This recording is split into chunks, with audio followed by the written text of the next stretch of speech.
Hi, and welcome back to Cooking with the First Ladies. I'm Kelly Buckland, and I'm the Development Coordinator at the National Women's History Museum.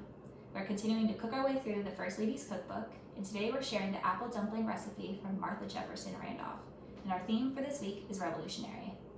Unfortunately, Martha Jefferson did not live to see her husband, Thomas Jefferson, become the President of the United States.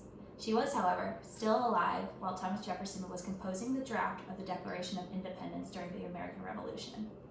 The Jefferson's eldest daughter, Patsy, occasionally served as her father's political hostess and is believed to have written several recipes that were later copied by her daughter, Virginia Jefferson Randolph Trist, one of which is the apple dumpling.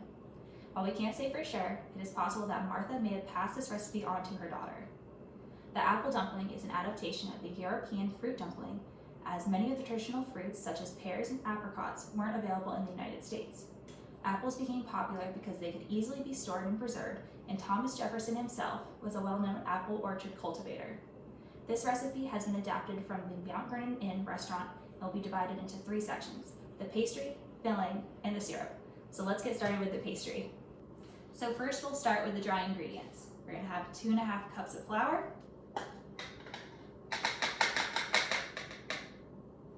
then we're gonna add 3.5 teaspoons of baking powder,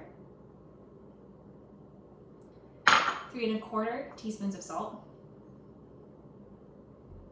and we're gonna sift those together to a large mixing bowl. Make sure we don't get any clumps. And once we have sifted all of our dry ingredients, we're gonna cut in the shortening, and we're gonna stir until it looks like small peas. So while they say you should cut the shortening into small pieces, I put it all in at once, and with a potato masher, which I thought was coming in handy, it will come into small peas. And so while I was mixing that, I put the milk in the fridge to keep it cold. So now we're gonna mix this in until it forms a ball. So I'm gonna add this in slowly and give it a mix.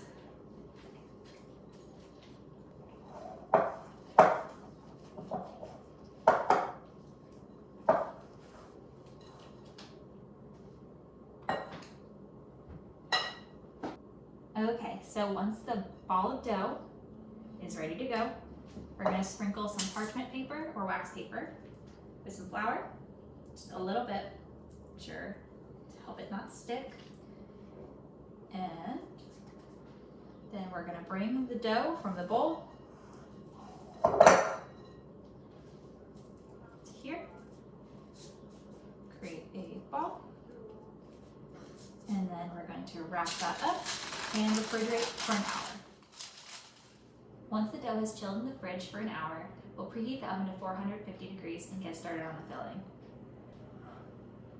So for the mixture, we're going to use 3/4 cups of sugar, 1 tablespoon of lemon juice, 1/4 teaspoon of cinnamon, and 1/4 teaspoon of nutmeg. And we're going to mix to combine.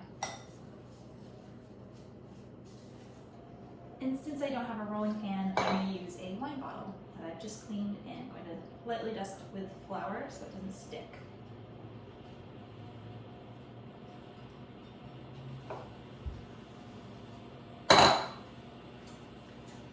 So now what we're going to do is we're going to roll this into about 1/4 of an inch thick, and we're going to try and make 6 4-inch squares.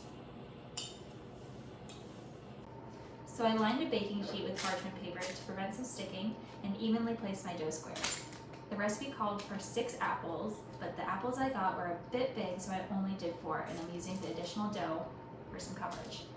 I'm using Honeycrisp apples since they are super flavorful and tend to hold their shape in the oven.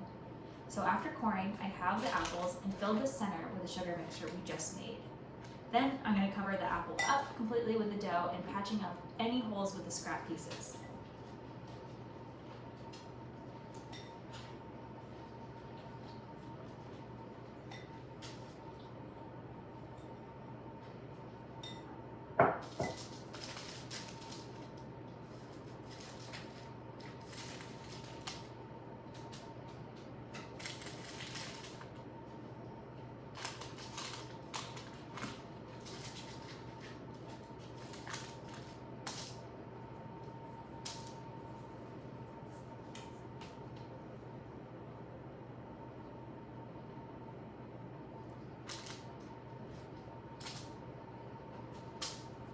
So for the syrup, we'll need 2 cups of sugar, 2 cups of water,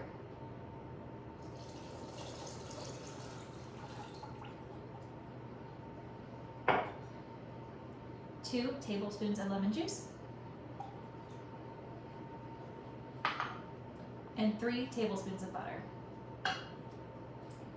So I'm gonna give this a quick stir and then we'll bring it over to the stove top and we're gonna boil it and then cover our dumplings. So I let the mixture boil for about 20 minutes until it became a thin syrup.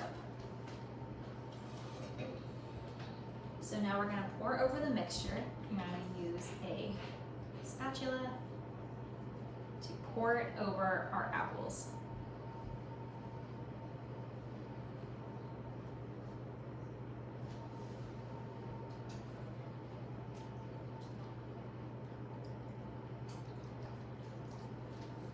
So I want to make sure that the mixture gets all over the top so it's evenly coated. We need a little bit more.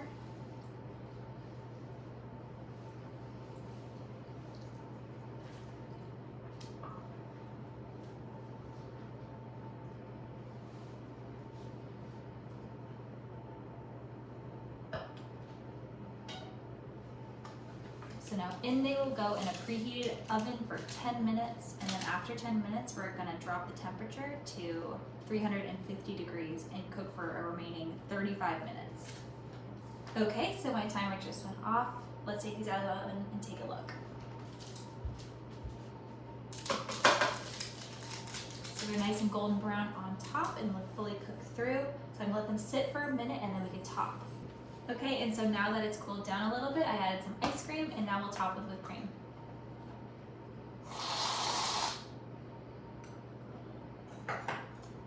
Well, let's give it a try.